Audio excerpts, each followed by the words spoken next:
अस्सलाम वालेकुम प्यारे बच्चों। हमने पिछली किस्त में देखा था कि शहजादी जोहा उमरो यार के साथ शहजादी हिबा को बाजियाब कराने के लिए सफ़र पर रवाना हुए थे। आगे क्या हुआ चले देखते हैं, लेकिन आगे चलने से पहले चैनल को सब्सक्राइब करें और बेल आइकॉन को प्रेस करें ताकि हमारी हर आने वाली वीडियो आप सबसे पहले देख सकें। तो चलें देखते हैं आगे क्या हुआ।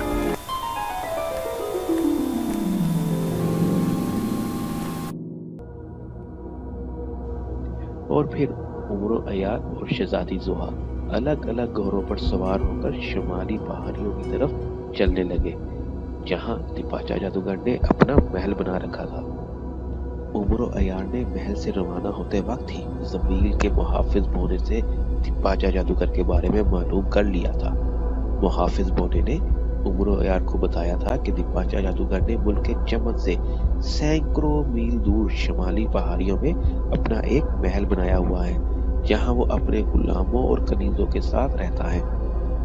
उमरो अयार और शहजादी जोहा शाम तक सफर करते करते थक गए थे, लेकिन इसके बावजूद वो मुसलसल आगे बढ़ते रहे, क्योंकि आसमान पर गहरे स्याह बादल इकट्ठे हो रहे थे और बार बार बिजली भी चमक रही थी और बादल गरजने के जोरदार कड़ाकों से फिजा गूंज उठती थी।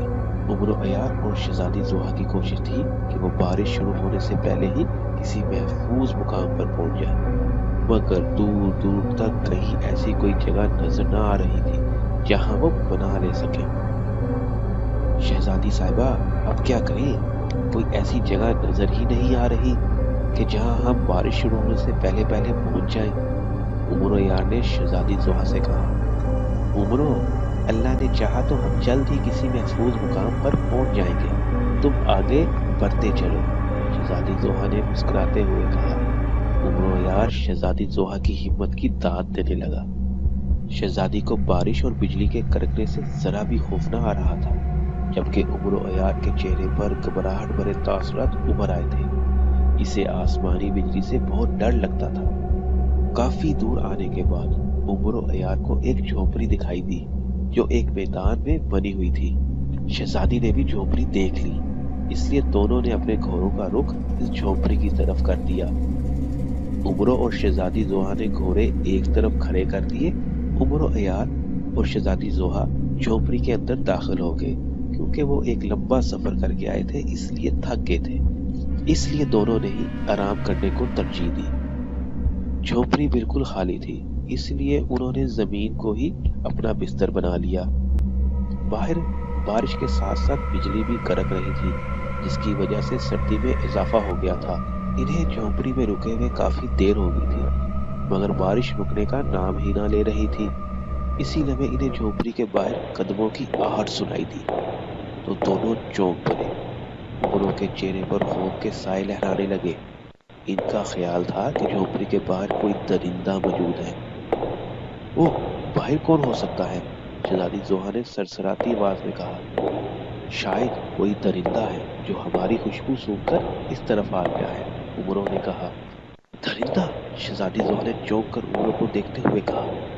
फिर इससे पहले कि इनके दरमियान मजीद कोई बात होती, उसी वक्त झोपड़ी का दरवाजा एक धमाके से खुला और अंदर दाखिल होने वाले को देखकर उमरो और शहजादी जोहा बेइख्तियार चूक कर खड़े हो गए।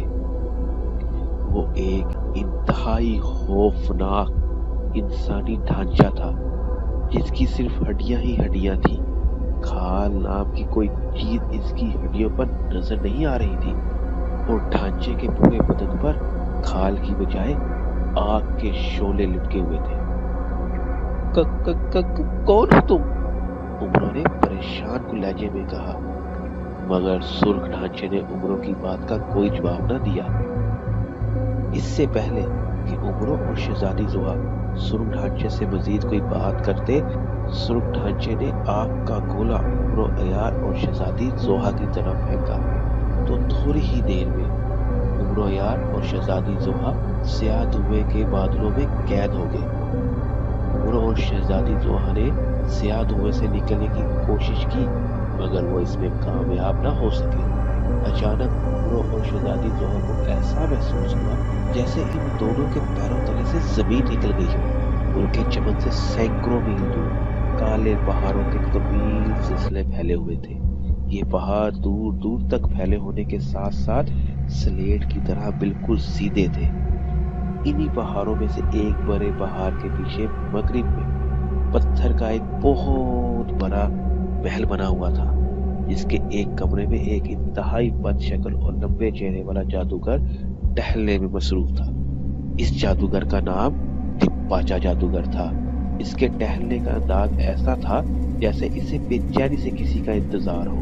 तिप्पाचा जादूगर ने कुछ रोज पहले ही मुल्क यमन की शहजादी हिब्बा को अगवा कर लिया था और वो इससे जबरदस्ती शादी करना चाहता था। आज दोपहर को तिप्पाचा जादूगर को जादू के जरिए मालूम हुआ था कि शहजादी हिब्बा को इसकी कैद से आजाद कराने के लिए मुल्क यमन की शहजादी जोहा और उमरो अयार इसके महल की तरफ आ रहे हैं। तो ये मालूम होने के बाद तिप्पाचा जादूगर बहुत गुस्से में आ गया था, क्योंकि वो उमरो के बारे में जानता था कि उमरो जादूगरों, देवों और जिन्नों का जानी दुश्मन है और इनसे सख्त नफरत करता है। अगर वो इसके महल तक पहुंच गया तो फिर इसका बचना बहुत मुश्किल हो जाएगा। चुनाचा तिप्पाचा जादूगर ने फौरन सुर्ख ढांचे को भेज दिया था कि वो उमरो को उठाकर आग वाली दलदल में फेंक दे, जबकि वो शहजादी जोहा को अगवा करके इसके पास ले आए। सुर्ख ढांचा तिप्पाचा जादूगर का हुक्म सुनते ही फौरन रवाना हो गया था। तिप्पाचा जादूगर अब सुर्ख ढांचे का इंतजार कर रहा था कि इसी वक्त एक झमक्का हुआ और वहां एक सुर्ख ढांचा नमदार हो गया। सुर्ख ढांचे ने शहजादी जोहा को पांव से पकड़ रखा था और वो उसे घसीटता हुआ अपने साथ लेता आ रहा था। तिप्पाचा जादूगर ने जब सुर्ख ढांचे की तरफ देखा तो मुस्कुरा दिया। आका, मैं आपके हुक्म के मुताबिक उमरो को आग वाली दलदल में फेंक आया हूँ और शहजादी जोहा को अगवा करके आपके पास ले आया। सुर्ख ढांचे ने मोतबाना लहजे में कहा। शाबाश सुर्ख ढांचे, शाबाश। उमरो को आग वाली दलदल में फेंक कर तुमने एक ऐसा कारनामा सरअंजाम दिया है जो तारीख में लिखा जाएगा। ओह बच्चों, ये क्या? शहजादी जोहा तिप्पाचा जादूगर की कैद में आ गई और क्या उमरो अयार वाकई आग की दलदल में जलकर हलाक हो गया? क्या शहजादी जोहा और उमरो अयार शहजादी हिब्बा को रिहा करा पाएंगे? ये सब देखें आप एपिसोड नंबर 3 में। बच्चों, चैनल को सब्सक्राइब करो और बेल आइकन को प्रेस करो ताकि हमारी हर नई आने वाली वीडियो आप सबसे पहले देख सको। तो बच्चों, आगे क्या हुआ देखते हैं एपिसोड नंबर 3 में।